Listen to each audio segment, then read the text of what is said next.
Your Steve Jones Show podcast is loading now. The Steve Jones Show podcast is sponsored by Sunbury Motors, North 4th Street in Sunbury, and Sunbury Motors Kia, routes 11 and 15 in Hummel's Wharf.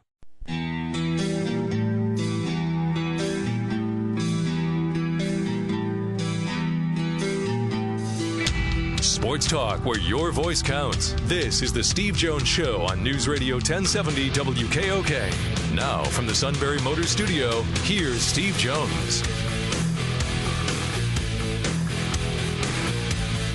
Steve continues his vacation with the fam, so we will continue our best of week on News Radio 1070 WKOK. And Sean Carey, we're in the Sunbury Motors Studio. Sunbury Motors Ford, Lincoln, Hyundai, the North 4th Street Auto Plaza, Sunbury, and Sunbury Motors Kia on the strip, routes 11 and 15 in Hummel's Wharf.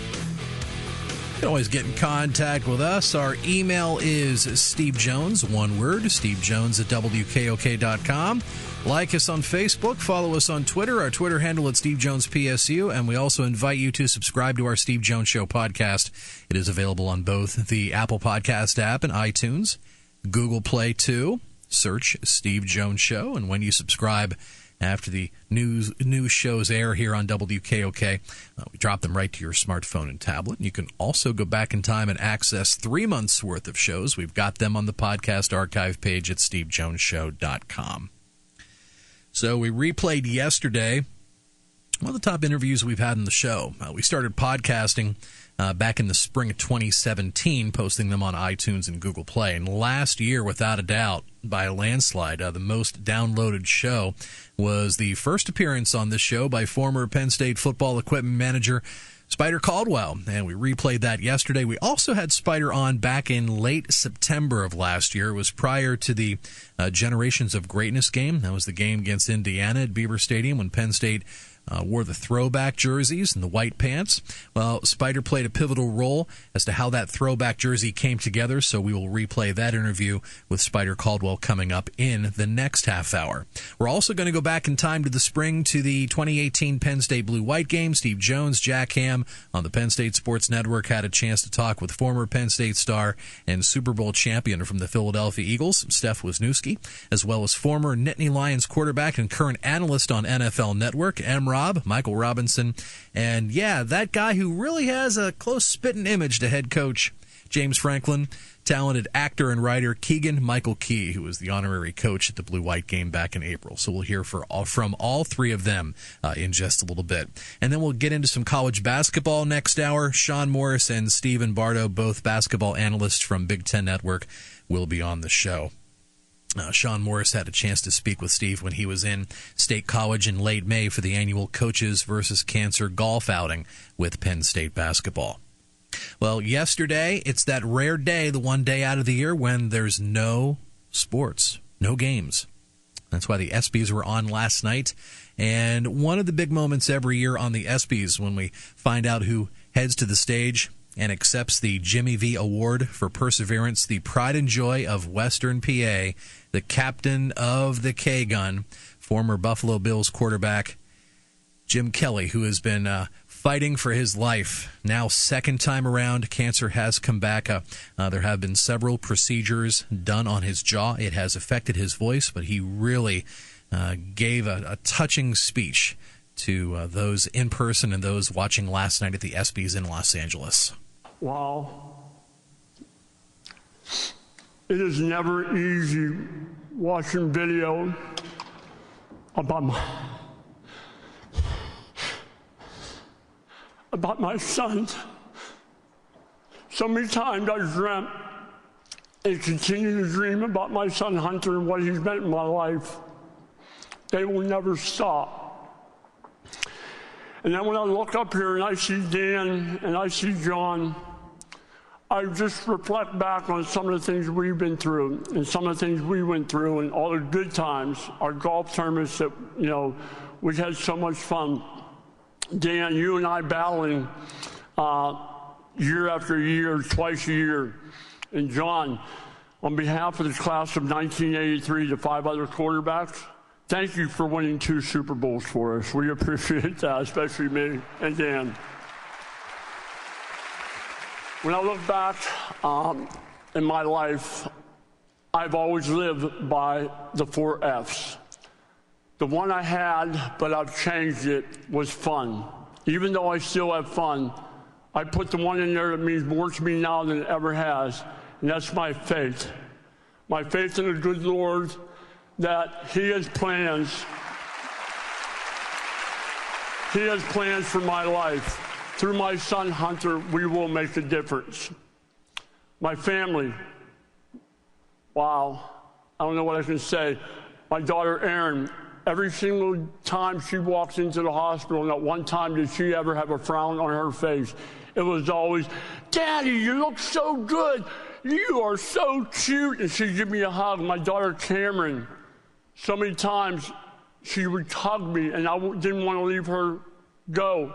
Even today, when she hugs me, I don't want to leave her go. And my wife, Jill, you are my heart. You are my soul. You are my everything. I love you, Jill. My brothers, I have 5 brothers, Pat, Ed, Ray, Danny, and Kevin. They've been through everything with me, the good times, the bad times, the Super Bowls. We had fun. But I'll tell you what, I wouldn't be here today if it wasn't for my 5 brothers. I love you guys. My Bills family, from the Wilson family to Terry and Kim Pagula, our new owners, to the wackadoodle buddies of mine, Bruce, Thurman, Andre, Daryl, Biscuit, Wills, Tasker, all you guys. Every single day, they continue to have group text messaging. It drives me crazy because they always put me in it. But keep doing it. It makes me laugh. It puts smiles on my faces. My Hunter's Hope family. There are 60 families right now in Buffalo, New York, that their kids have the same disease as my son has. They are trying to make a difference. I just want to let them know that I will be home tomorrow, me and my family, to go with you and to be able to go out there and make a difference. My friends out there, my high school football coach, who is the reason I have a gold jacket, it's the reason I turned professional, it's the reason I'm still sitting here, Terry Henry. I love you, Coach, and I know I got some people out here today in the audience, Peter John, Tommy, David Kern, my best friend, my assistant for 20 years, Trisha. Thank you all for being here, and so many buddies back home. I wouldn't be here. And finally, the fans. I came up with a saying, make a difference today for someone who is fighting for their tomorrow. When I look across this arena and when I talk to people and I look at people, you don't need to be a Russell Wilson and Aaron Rodgers to make a difference out there. Every single person in this room can be a difference maker. You can be just a normal person who gets up every morning and goes to work. But you can be a difference maker, putting a smile on those faces. My kids, my friends, when they came in to see me, not once did they ever have a frown on their face. So I just urge anybody out there, if you have somebody out there who's suffering, it doesn't have to be cancer. It could be somebody not having a good day. It could be your mom, your dad. It could be your grandparents. What you say to them and the smile that you have on your face, that can be the difference in them making it the next day. Remember that. Always, always persevere. Like Jimmy B said, never, ever give up.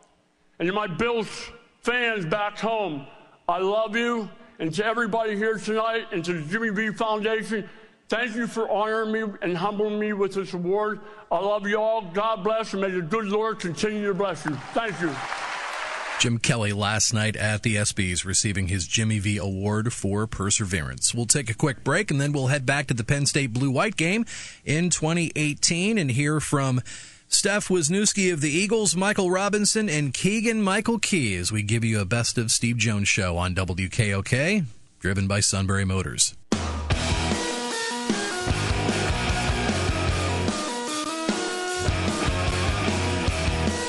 Best of the Steve Jones Show on WKOK with Sean. Steve back from vacation on Monday. We're with you till 5. Then we'll have the late day news roundup. Mark Lawrence will have that for you. Then tonight, CBS Sports Radio after 7. And then we'll dive back into baseball tomorrow night with the Philadelphia Phillies as they start a 3-game weekend series with the San Diego Padres on deck time tomorrow night, 6:30. First pitch, 7:05. That's your home for Phillies baseball, News Radio 1070 WKOK. Deal was complete last night with Manny Machado, a 5-player-to-1 deal. Manny going to the Los Angeles Dodgers. And who's coming into Philadelphia after the San Diego series? That's right, the Los Angeles Dodgers. Not only does that mean Manny Machado heading to Philadelphia, but not in a Philadelphia jersey, but it also means Chase Utley, 10 years after winning the World Series championship with the Titans, he'll be back in Philadelphia. And hopefully, Manny Machado will hear those several, and there will be several, standing ovations for Chase when the Dodgers and Phillies go after it Monday, Tuesday, and Wednesday afternoon of next week. Of course, all those games here on 1070 AM. One game we had on back in the spring was the 2018 Blue-White game at Beaver Stadium. Steve Jones, Jack Ham had a chance to talk to 3 illustrious Penn State alumni, including current Super Bowl champion of the Philadelphia Eagles, Steph Wisniewski. Stefan Wisniewski's on the sideline. He had a great moment in Minneapolis. It was called winning the Super Bowl. Congratulations, Steph. Thanks, guys. Young offensive lineman. For example, you've got a guy like Michael Menet, who's out here he's been working with the first group. What was part of the learning curve of being an offensive lineman trying to get used to playing on this level? Well, the biggest difference, obviously, high school to college is everyone you block is very big, very strong, very fast. In high school, you can really get away with kind of having some sloppy technique and just being bigger and stronger than everybody. But you get to this level and you really got to develop your technique, your footwork, your pass set. You got to learn as a pass blocker not to lean, or guys will just throw you on your face and go around you. Playing with better leverage, too, I think you can get away with playing high in high school. Those are just some of the basics. Then obviously mentally, there's a big adjustment. High school offenses are very simple, and then you're going to move to college and have a lot more to learn. How long did it take to set in for you mentally after every stop along the way that you're a Super Bowl champion? It kind of hits you in waves. I think the parade was kind of one of the bigger moments where it's like, oh my gosh, like there's 5 million people out here on the street screaming for us because we won. And that was one of the most fun days of my life, the parade, just kind of soaking it in, but just doing different events and being announced as Super Bowl champion. It's like, oh my gosh, that's me. Like I'm a Super Bowl champion. It's pretty awesome. Really, really blessed. Had an amazing year. Just grateful for being able to be a part of such a great team and really just had a blast with it. Steph, what was going through your mind on that last drive when Brady had the football? Well, they had it on their own 8 with about a minute left, and I'm a math guy. I'm like, all right, we got like a 90% some chance of winning here, but, it's Tom Brady, so maybe those numbers change if he's got the ball.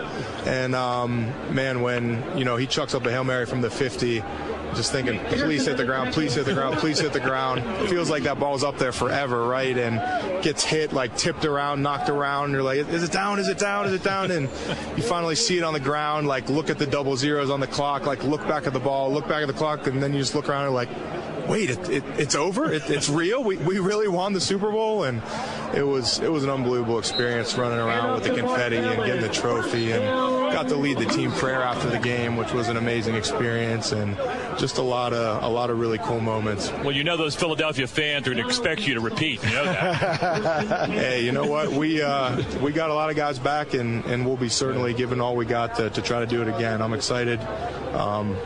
Probably most optimism I've had heading into a season in a long time, just knowing the team that we have and knowing what we're capable of. So, Stefan Wisniewski of the Philadelphia Eagles. Opportunity to talk with him, obviously, on Saturday. But we also had an opportunity on Saturday to talk with Michael Robinson, NFL Network.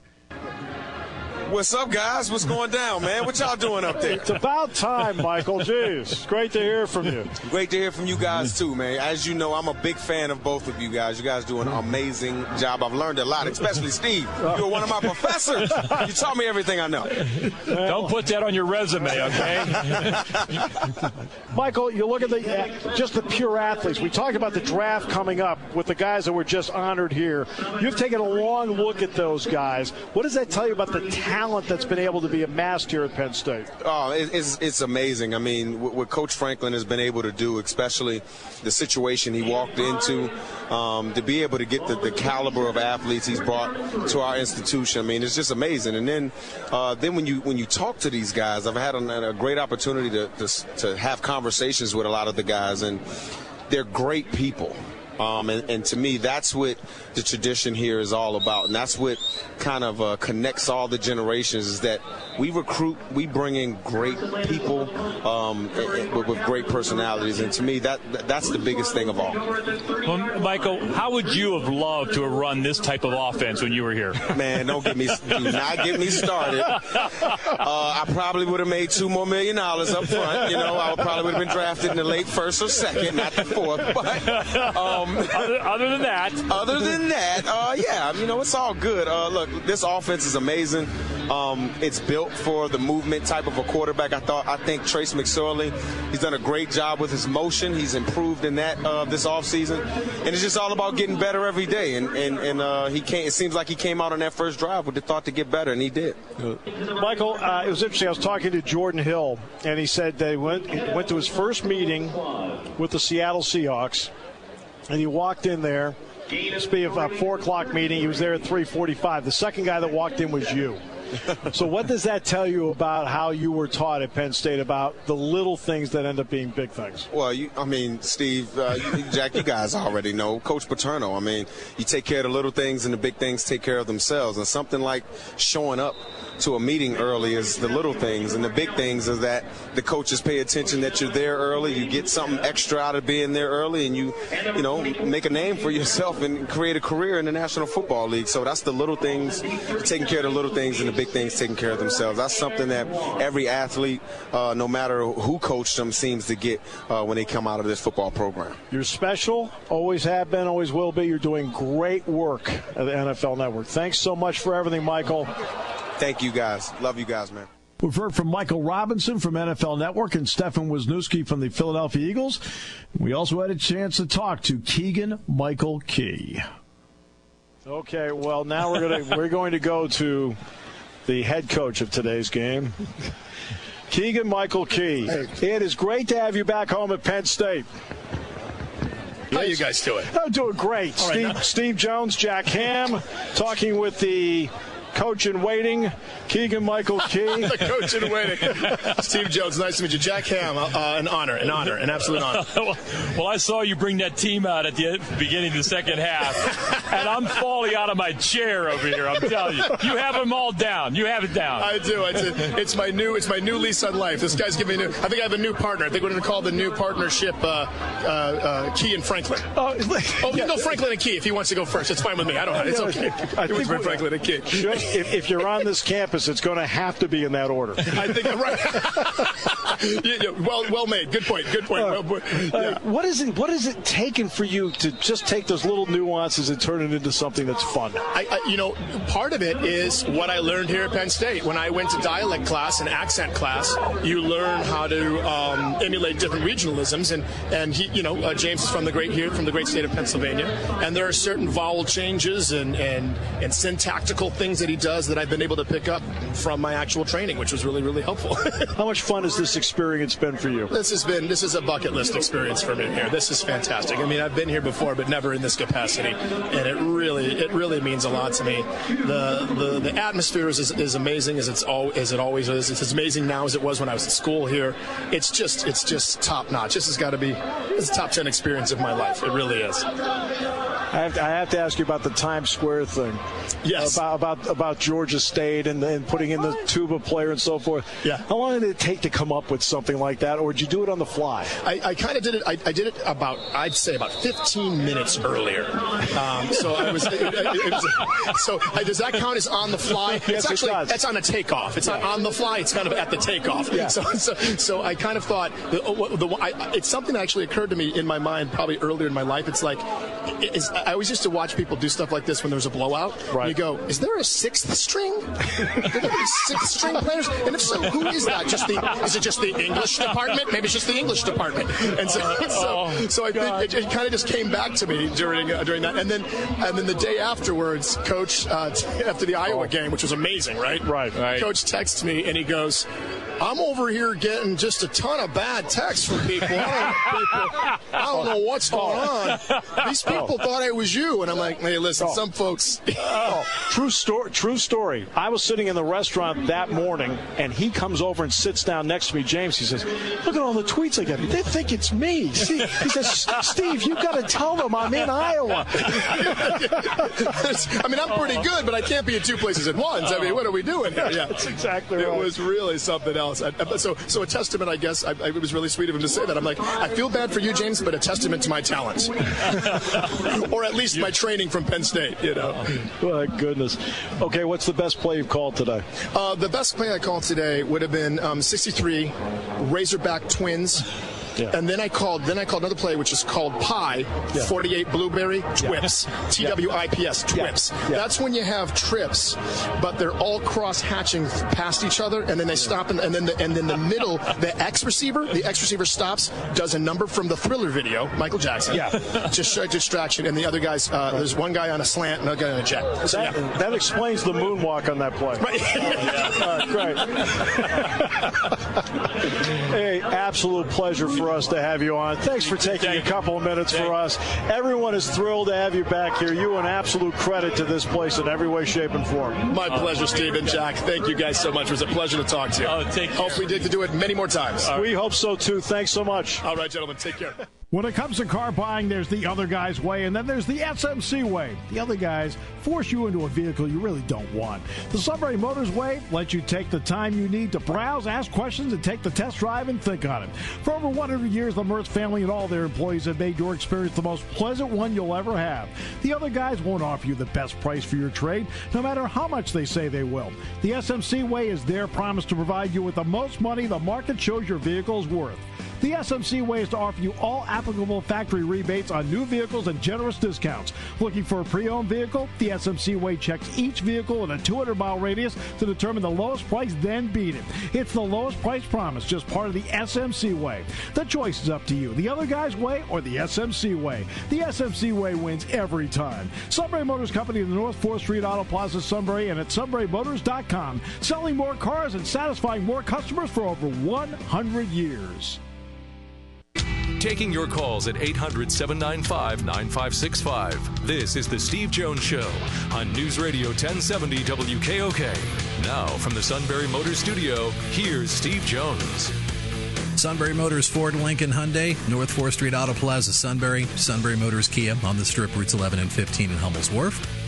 Steve back with us on Monday. Sean here with you in the Sunbury Motors Studio. And late September of last year, it was the Generations of Greatness game at Beaver Stadium. That was the game Penn State took on Indiana, and they had the throwback uniforms on. Well, of course, when you talk about Penn State football and uniforms and equipment, you think of the guy who was right there for 3+ decades, Brad Spider Caldwell.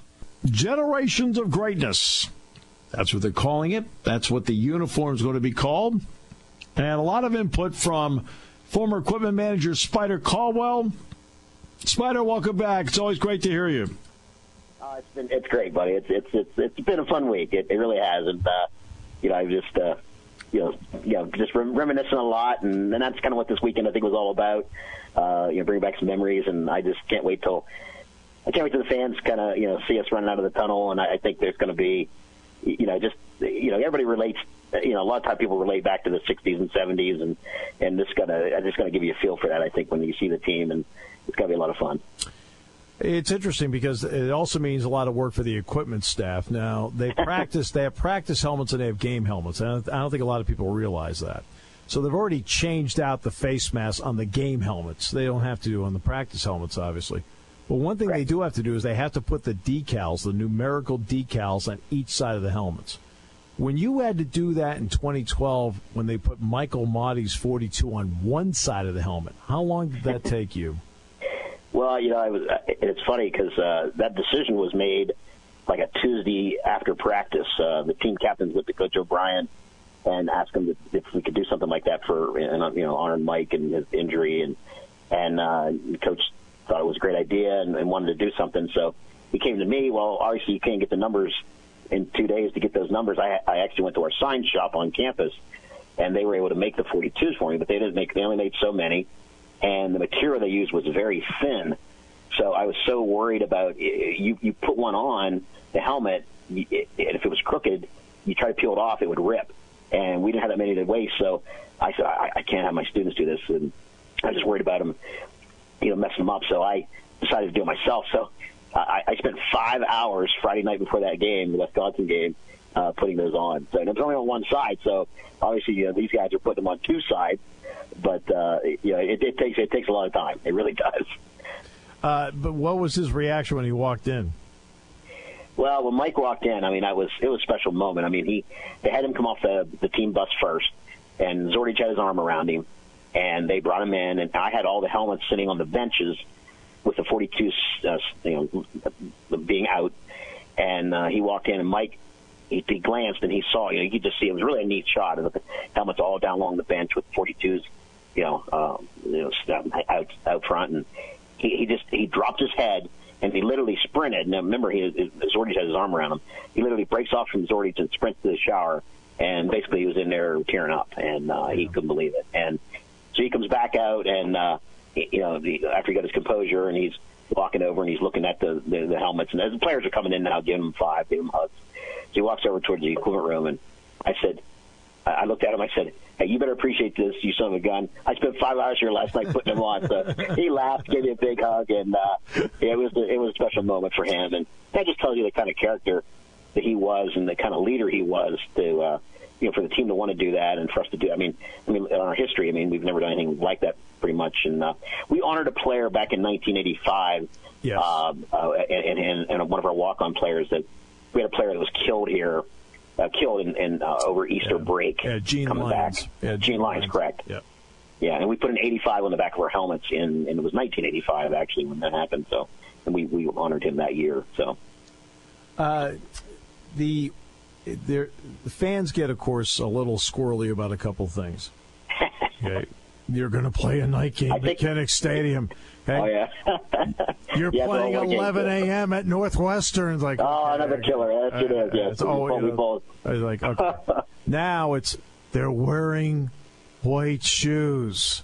Now, if you're going to ask the players what feature of the uniform they love the most, it is by a wide margin the white shoes. So, so what is the story? What is the story behind the fact that in that Sugar Bowl game they wore? Not everybody. So this is again. There's a lot of mythology that goes on here. Not everybody wore them, but why did the majority of the players wear white shoes in that game?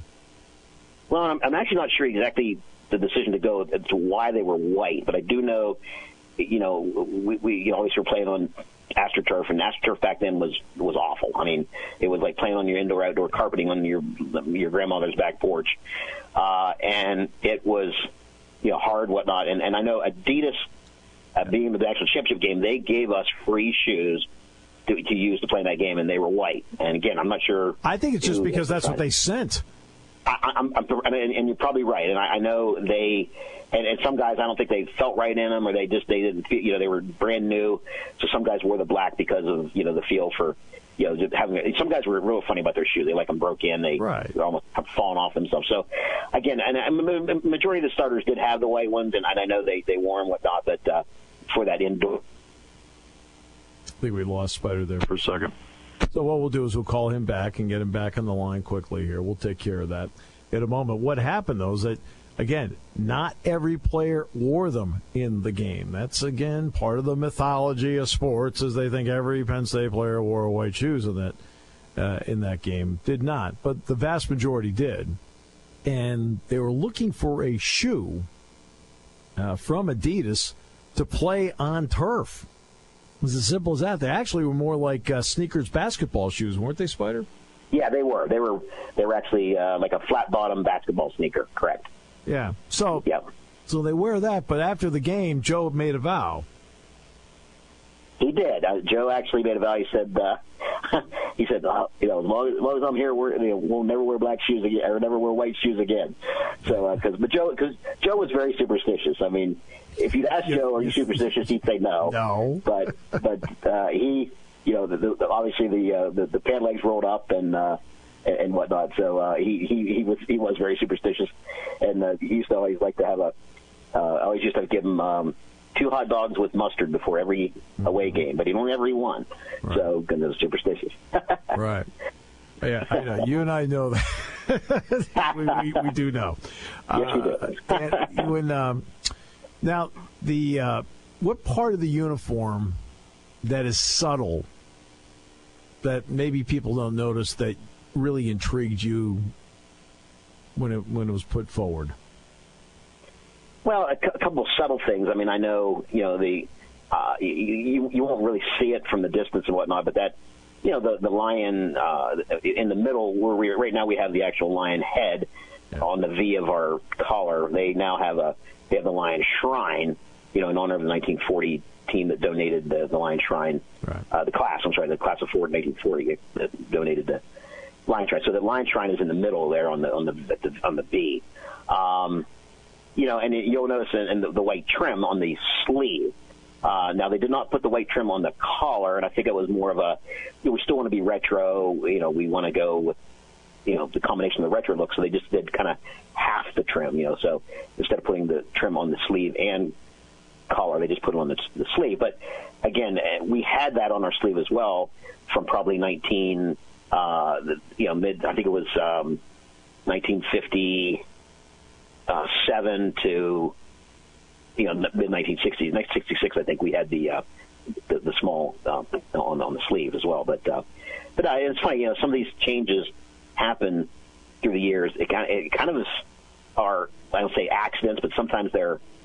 You can blame 2 or 3 of them on the equipment managers. I mean, they just kind of happen. It's not like there's this big meeting of the president and the AD and all that stuff decided. Sometimes they just kind of happen. Like, we wanted to pink and black. And one of the main reasons for pink and black was that the uniform faded. The dyes ran, right. And the black pants became a light, almost a navy, and the pink ran out of the white jersey, and then the jersey became white. So the student body change decided they liked the look of it and went with the blue white. So you can blame that on the equipment manager's fault. Right. And also the blue face mask. I mean, you can probably blame that on myself, on me. I actually. We had gray face masks up till 1987, and in 1986 and 85, the face masks in that era, during the Michael Singletary days, in the Chicago Bears and the 85 Bears, they had these big fat face masks. The gray ones were a charcoal gray. They were real, almost black. Mm-hmm. So in 87, they went to the thin wire face mask for the first time. Yeah. Well, the thin wire face mask in gray was very light. It was almost a white. And you'll notice that the face masks are very light, and that's what they still are, kind of a lighter gray. So anyway, I was assistant at the time. I had mentioned to Tim Shope, the head equipment manager, that, boy, Shope, we're so used to these thick, these heavy, dark face masks. Why don't we just go to navy? And he said, yeah, that might look better. So we'll match the stripe. So we put navy on. Never asked anybody. We just phased it in. So sometimes, so hopefully we'll get fired for that. But that's kind of how that happened. It just transitioned. So that's sometimes how it happens. It's funny. Now, this isn't your area, but at the same time, it's also part of the era, going to the Argyle end zone, which you've had a good look at it from your office. Yeah, it's. They didn't have the blue diamonds on yet. They had the white ones there earlier in the week, and they just put the blue ones on just now. It's really neat. It's very sharp, and it's going to be. It does. It gives you goosebumps, kind of thinking of the late '60s, early '70s. You see the guys running out of the tunnel. When I first put the uniform together, back in because actually Coach O'Brien had looked at doing something like this as well, and we had suggested it, and but he just kind of backed off from it. And Coach Franklin really took it to the next level, and I showed him the uniform as soon as he got here, and he was very he thought it'd be neat, but he didn't want to do it right away either. So he waited for a couple more years, obviously, and we're doing it now. But you just when you put the uniform together, when I showed him for the first time, you just feel like you're seeing. It just reminds you of Franco Harris, and Cappy. It gives you that retro feel, and when they run out of the tunnel with that end zone, it's going to be it's really going to be a neat look. Is there anything in retrospect, okay, you're done, that you thought of later and said, probably could have included that too? Yeah, I thought the white collar initially. Okay. I mean, I know it was one of the things I thought would have been, that we missed, because that was from 1980. Yeah, it was till 2011. And see, we took the trim off in 2011 because 2011 was our 125th anniversary of Penn State football. Right. So we had decided, the marketing people had decided, and Guido had decided, let's take that off. And that's when we changed the end zone to the block Penn State. Right. Too, to go more retro. So that pretty much was just for that year.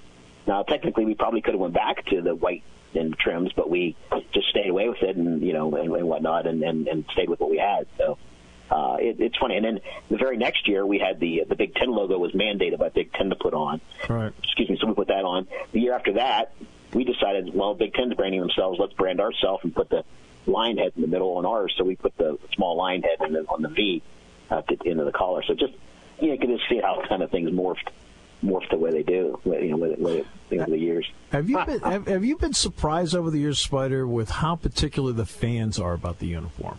Oh, and that's the thing. When Coach O'Brien first came in, and he was wanting, he wanted to, maybe to bling it up a little bit too, and he was looking to throw the guys a bone because of what happened, and he was just trying to make it as user friendly as he could here.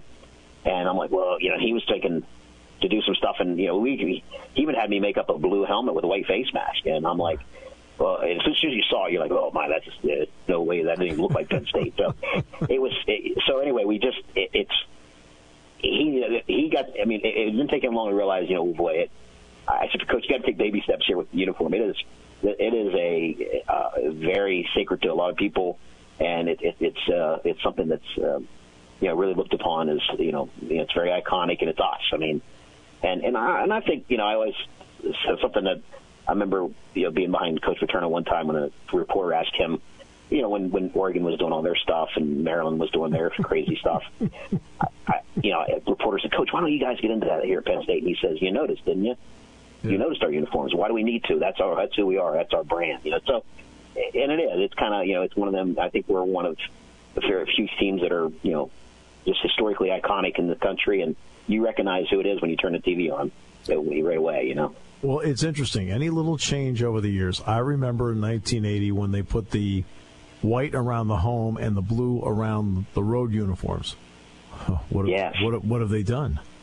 Yes. And of course, when Nike, because Nike's the supplier of all this, put the swoosh on, it is their stuff, Well, and it's funny. Nike was smart because their marketing people, jerseys always had logos on them.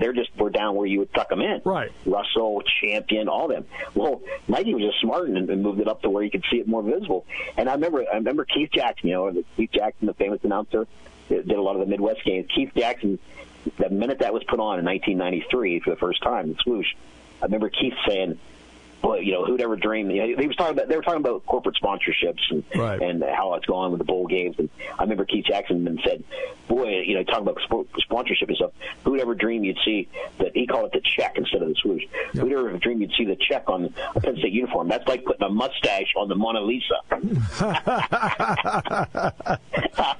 Well, what's interesting about that is that Joe, when they redid his contract with Nike, mm-hmm. he wanted to help out as many people as possible. And at the time, the club hockey team, there was a club hockey team.